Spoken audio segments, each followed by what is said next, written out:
Les maladresses maladroites de Meghan Markle et du prince Harry lors de leur voyage à New York ne se seraient pas produites s'il était encore membre de la famille royale, selon un expert.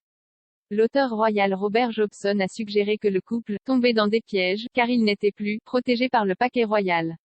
Cela survient alors que la rédactrice royale de Vanity Fair, Katie Nicholl, a noté la série embarrassante de faux pas des Sussex. Elle a déclaré que le couple semblait déconnecté pendant le voyage. Madame Nicholl a évoqué un voyage dans une école défavorisée de Harlem, où le couple portait des vêtements qui coûtaient plus que les revenus combinés des parents des élèves.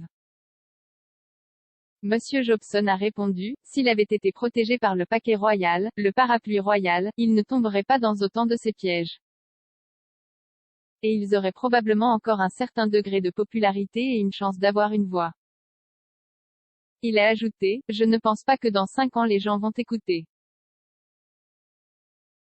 Le duc et la duchesse de Sussex, qui ont déménagé en Californie après avoir quitté leurs emplois royaux l'année dernière, ont passé 3 jours à New York. Le couple a mené un certain nombre d'engagements de haut niveau au cours du voyage très médiatisé.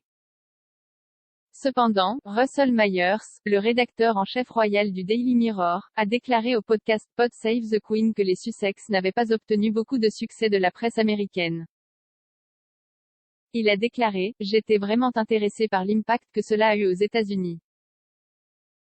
La seule chose que j'ai vue qui tournait autour de Twitter, c'est que le New York Post les a critiqués pour avoir roulé en ville dans un chargement de véhicules énergivores, un gros vieux détail de sécurité. Je ne pense pas que cela ait eu beaucoup de succès aux États-Unis. Monsieur Myers a poursuivi en disant que les Sussex pourraient ne pas être aussi adorés aux États-Unis que nous le pensions au départ.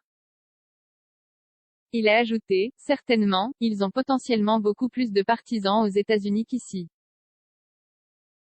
Le voyage a marqué la première sortie conjointe officielle du couple depuis qu'il a quitté la famille royale et le premier engagement public de Meghan depuis la naissance de leur fille Lilibet Diana. Les engagements comprenaient une visite au One World Trade Center avec le maire de New York, Bill de Blasio, une réunion avec l'Organisation mondiale de la santé et une visite dans une école primaire à Harlem. À la suite d'une visite avec Linda Thomas Greenfield, l'ambassadrice des États-Unis auprès de l'ONU, elle a déclaré que le couple avait participé à des discussions concernant l'équité des vaccins et le changement climatique.